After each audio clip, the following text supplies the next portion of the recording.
स्वागतम दोस्तों आपके अपने YouTube चैनल फार्मा संज्ञान में।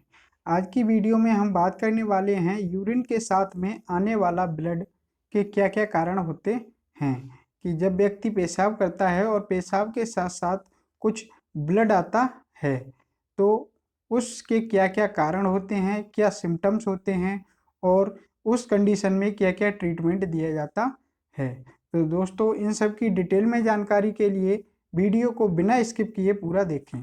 तो सबसे पहले हम बात करते हैं कि इसके कारण की पेशाब में ब्लड आने के क्या क्या कारण हो सकते हैं।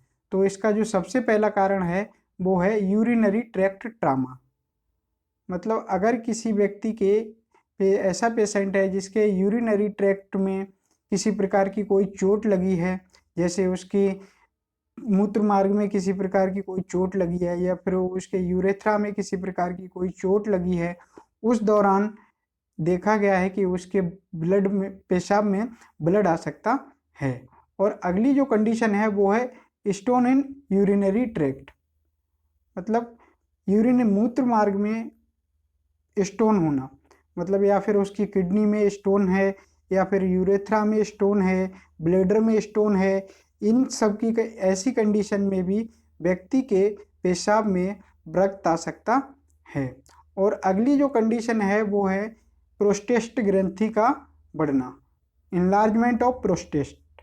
जब प्रोस्टेट ग्रंथि जो हमारे प्रोस्टेट होते हैं ये इनका जो साइज होता है इनलार्ज हो जाता है या इनमें किसी प्रकार का कोई इन्फेक्शन हो जाता है, उसकी वजह से भी यूरिन में ब्लड आ सकता है। और अगला जो इसका कारण है वो है मूत्र मार्ग में किसी प्रकार का कोई ट्यूमर। अगर किसी व्यक्ति के मूत्र मार्ग में कोई ट्यूमर है, मतलब उसकी यूरिनरी ट्रैक्ट में किसी प्रकार की कोई गांठ है या फिर गांठ के दौरान उसमें कोई इन्फेक्शन बन गया है, उस दौरान भी ऐसे पेशेंट में यूरिन के साथ में ब्लड आ सकता है। या फिर यूरिनरी ट्रैक्ट इन्फेक्शन, इसकी जो अगली कंडीशन है वो है मूत्र मार्गीय संक्रमण। अगर किसी व्यक्ति के मूत्र मार्ग में उसके यूरिनरी ट्रैक्ट में किसी प्रकार का कोई बैक्टीरियल इन्फेक्शन हो गया है, जैसे उसकी पेशाब की नली में किसी प्रकार का कोई इन्फेक्शन है जिसकी वजह से उसको पेशाब रुक रुक के आती है या उसको बार बार पेशाब आती है या पेशाब करते समय दर्द रहता है या फिर उसके यूरेथ्रा में कोई बैक्टीरियल इन्फेक्शन है, इसकी वजह से भी पेशाब में ब्लड आने का कारण बनता है। और अगला जो कारण है वो है ट्यूबरकुलोसिस ऑफ यूरिनरी ट्रैक्ट, मतलब उस व्यक्ति के मूत्र मार्ग में टीबी होना। इन कारणों से देखा गया है कि ऐसे व्यक्ति के यूरिन में ब्लड आ सकता है। दोस्तों अब हम बात करते हैं कि ये कारण तो दिखते हैं, पर कैसे पता करें हमें कि इन कारणों में से कौन सा हो सकता है। तो इसके लिए कुछ टेस्ट भी किए जाते हैं, जैसे इसमें आप यूरिन RE मतलब यूरिन एग्जामिनेशन टेस्ट, इस टेस्ट को आप करा सकते हो। इसमें यूरिन के देख के पहचाना जा सकता है कि यूरिन में किस तरह का कौन सा बैक्टीरियल इन्फेक्शन है या फिर कुछ और कारण है जिसकी वजह से उसको ये प्रॉब्लम हो रही है। या फिर अगला जो टेस्ट है वो है CS test, urine culture and sensitivity test, ये टेस्ट भी आप करा सकते हैं। या फिर USG मतलब यूरिन स्पेसिफिक ग्रेविटी, ये टेस्ट भी आप इस दौरान करा सकते हैं। और एक टेस्ट आता है जिसको हम एक्सरे क्यूब बोलते हैं। एक्सरे क्यूब ये हमारे पूरे पेट के एरिए का एक ऐसा एक्सरा होता है जिसमें हमारी यूरिन मतलब किडनी की क्या कंडीशन है, ब्लैडर की क्या कंडीशन है, उसमें कोई इन्फेक्शन तो नहीं है, उसमें कोई सूजन तो नहीं है, या फिर उसके यूरेथ्रा में किसी प्रकार का कोई इन्फेक्शन तो नहीं है, कोई सूजन तो नहीं है, कोई गांठ तो नहीं है। ये सारे कंडीशन उस एक्सरे क्यूब में प्रदर्शित होते हैं। दोस्तों अब हम बात करते हैं कि इसके क्या क्या सिम्टम्स होते हैं।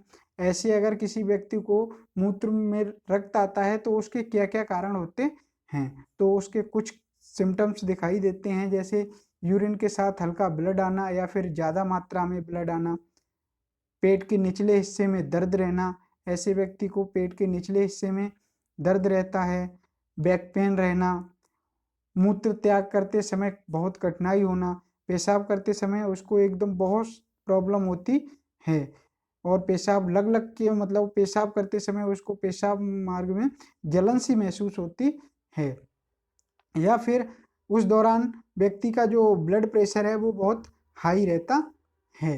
ये कुछ सिम्टम्स हैं जो देखने को मिलते हैं। दोस्तों, अब हम बात करते हैं कि इस दौरान ऐसी कंडीशन में क्या क्या ट्रीटमेंट दिया जाता है। तो सबसे पहले ऐसे पेशेंट को जो यूरिन के साथ में ब्लड आ रहा है, सबसे पहले उस ब्लड को रोकना है। तो इस ब्लड को रोकने के लिए टैबलेट इथामसिप, जिसमें इथामसिलेट पाया जाता है, ये टैबलेट आप उस पेशेंट को सुबह शाम एक एक टैबलेट दे सकते हैं। और अगली जो अगर किसी व्यक्ति को कि जो यूरिन में ब्लड आ रहा है वो बहुत ज़्यादा मात्रा में आ रहा है, तो ऐसे व्यक्ति को आप इंजेक्शन भी दे सकते हैं। जैसे इंजेक्शन इथामसिलेट 2 ml का इंजेक्शन आप ऐसे व्यक्ति को IM या IV दोनों रूट से लगा सकते हैं। और उस दौरान कुछ एंटीबायोटिक्स मेडिसिन भी देनी होती हैं, जिससे कि जो बैक्टीरियल इन्फेक्शन है वो ठीक हो जाए। तो इसमें टैबलेट नॉरफ्लॉक्स 400 mg, जिसमें norfloxacin 400 mg and lactic acid bacillus पाया जाता है, यह टैबलेट भी आप ऐसे व्यक्ति को सुबह शाम दे सकते हैं। और ऐसे व्यक्ति में कुछ सपोजिटिव मेडिसिन भी देनी होती हैं, जैसे ऐसे व्यक्ति को पेशाब करते समय बहुत दर्द होता है, या फिर उसको पेट के निचले हिस्से में दर्द हो रहा है, बैक पेन हो रहा है, तो ऐसी कंडीशन में उसे कोई पेन किलर मेडिसिन जैसे टैबलेट जीरोडोल स्पास, जिसमें एसिक्लोफेनेक एंड ड्रोटावेरिन पाया जाता है, जो दर्द को कंट्रोल करता है। और ऐसे व्यक्ति को कोई अल्कलाइजर के तौर पे सिरप दिया जा सकता है, जैसे सिरप एलिजर, जिसमें डाइसोडियम हाइड्रोजन सिट्रेट पाया जाता है। यह सिरप भी आप उस व्यक्ति को 10 ml सुबह शाम पानी के साथ मिला के उस पेशेंट को दे सकते हैं। दोस्तों, अगर आज की वीडियो आपको अच्छी लगी हो तो अपने YouTube चैनल फार्मा संज्ञान को सब्सक्राइब करें और वीडियो को लाइक भी करें।